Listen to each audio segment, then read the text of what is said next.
ఒక్కసారి కొమ్మూరి గోల్డ్ కి కాల్ చేయండి. తాకట్లో ఉన్న మీ బంగారాన్ని విడిపించి మార్కెట్ ప్రైస్ కి వాళ్ళు కొనుక్కుని మిగతా డబ్బులు మీకు ఇచ్చేస్తారు. హాయ్ హలో నమస్తే, వెల్కమ్ టు మనం టీవీ. నేను మీ చార్మి. మనం టీవీ ఉన్నది మన కోసం. ప్రస్తుతం విజయవాడలో ఓ ఘోరం జరిగిందనే చెప్పాలి. అయితే భార్య మీద అనుమానంతోని ఓ భర్త తన చున్నీతోని అమ్మాయికి సంబంధించి తన భార్య వేసుకునే చున్నీతోనే ఉరివేసి కత్తితో పొడిచి చంపేయడం జరిగింది. అసలు కారణం ఏంటో తెలుసా? తాను ఉద్యోగం చేస్తుంది. ఉద్యోగం చేస్తున్న క్రమంలో తన పైన అనుమానం వచ్చింది. ఇంటికి రావడం లేట్ అవ్వడం, లేకపోతే తనకి సంబంధించి ఆఫీస్లో ఏమైనా అక్రమ సంబంధాలు పెట్టుకుంది అనే అనుమానాలతోనే ఖచ్చితంగా ఈయన హత్య చేశాడు. హత్య చేయడమే కాకుండా తాను ఇంట్లో లేని అంటే ఎవరు ఇంట్లో లేని సమయంలో, భార్య తినే ఉన్న సమయంలో ఆమెని తన డైలీ అంటే తను వేసుకునే చున్నీతోనే తనని ఉరివేయడము, అదేవిధంగా అప్పటికి చావకపోగా ఇక ఒక కత్తిపోటుతో కూడా చంపాడు ఈ దుర్మార్గుడు. అయితే చంపిన తర్వాత కూడా ఈయనకి మనశ్శాంతి కలగలేదు. మనశ్శాంతి కలగకపోయేసరికంటే ఇంకా ఆమెని హింస పెట్టాలి అనుకున్నాడు. ఇంకొకసారి కత్తితోని పొడవడం జరిగింది. ఇక ఎలాగైనా తప్పించుకోవాలి అనుకున్నాను. ఇక అక్కడి నుంచి ఎలా తప్పించుకోవాలి, నేను ఇంట్లో లేను అన్న విషయం ఎలా తెలవాలి ఏంటి, మరి నేను చంపలేదు అని చెప్పేసి రుజువులు ఉండకూడదు అనుకున్నాడు. కత్తిని తనతో పాటే తీసుకువెళ్ళిపోయాడు. అదే కాకుండా ఆయన ఇంటి లోపల్లో నుంచి గొల్లెం పెట్టేశాడు. అంటే తినే తనంతట తాను ఊరేసుకుందని, లేదు అంటే తనంతట తాను చంపుకునే ప్రయత్నం చేసింది అని చెప్పేసి సూసైడ్ లాగా సృష్టించాలి అనుకున్నారు. ఇక కొద్దిసేపటి తర్వాత అమ్మాయికి సంబంధించిన తల్లిదండ్రులు అక్కడికి వచ్చారు. నార్మల్గా అమ్మాయిని చూద్దామని వచ్చిన తండ్రికి సంబంధించి ఒక్కసారిగా తండ్రి కుప్పకూలిపోయాడు అనమాట.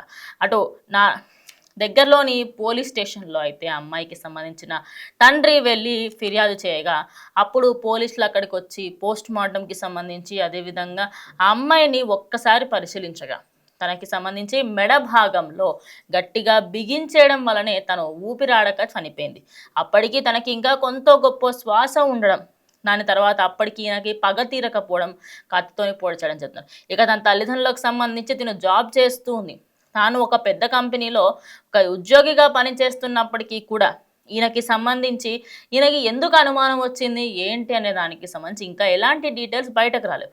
బయటకి రాకపోగా ఈయన చంపిన దానికి సంబంధించి ఇప్పటికీ కూడా అసలు చంపిన దానికి సంబంధించి వ్యక్తిగతంగా వీళ్ళిద్దరికి ఏమైనా గొడవలు అయ్యాయా, అదే కాకుండా వాళ్ళ ఊర్లో ఉన్న వాళ్ళు చెప్తున్న విషయం ఏంటి అంటే వీళ్ళిద్దరికీ ముందు నుంచే చిన్నగా గొడవలు ఉండేయని, కానీ ఇంత దారుణంగా దిగజారిపోతారని అసలు అనుకోలేదు అంటున్నారు. మరి విజయవాడకి సంబంధించి ఈ ఘటన ఫస్ట్ టైం కాదు.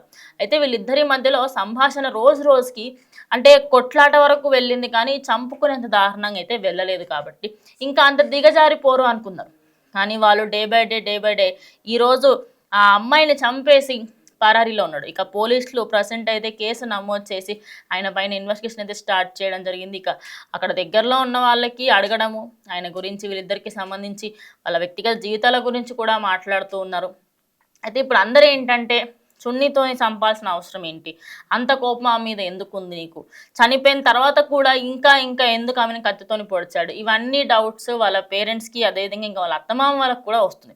ఇంకో చండాలమైన విషయం ఏంటో తెలుసా మీకు? ఇక్కడ వీళ్ళకి సంబంధించి ఇద్దరూ కూడా చాలా ఇష్టంగా పెళ్లి చేసుకున్నారు. ఇద్దరికి ఎలాంటి అనే విద్భేదాలు కానీ లేకపోతే ఎప్పుడు గొడవలు పడడము ముందు ఎప్పుడు లేదంట. కానీ ఈ మధ్య కాలంలో తను ఎప్పుడైతే జాబ్కి వెళ్తుందో ఈయనకి జీర్ణం అవ్వట్లేదు. తిను జాబ్ చేస్తుంది, నన్ను వదిలేస్తుందేమో అనే డౌట్. చూడ్డానికి అమ్మాయి మాత్రం చాలా అద్భుతంగా ఉంది. అయితే తిన హస్బెండ్ ఎవరైతే ఉన్నాడో ఆయన దేవుడు, తనకి సంబంధించి ముందు నుంచి తను అనుమానించేవాడని తన ఫ్యామిలీకి సంబంధించిన వాళ్ళు చెప్తున్నారు. సో ఎట్టకేలకు కేసు నమోదు చేశారు. చూద్దాం దర్యాప్తుకి సంబంధించి ఖచ్చితంగా ఎలాంటి విషయాలు వెలుగులోకి వస్తాయి, ఆయన ఎందుకు చంపారు ఏంటి. ప్రజెంట్ అయితే అనుమానంతోనే చంపాడని చెప్తున్నారు. సో ఫర్దర్గా దీనికి సంబంధించి ఎలాంటి డీటెయిల్స్ ఖచ్చితంగా షేర్ చేస్తాను. స్టే ట్యూన్డ్ టు మనం టీవీ.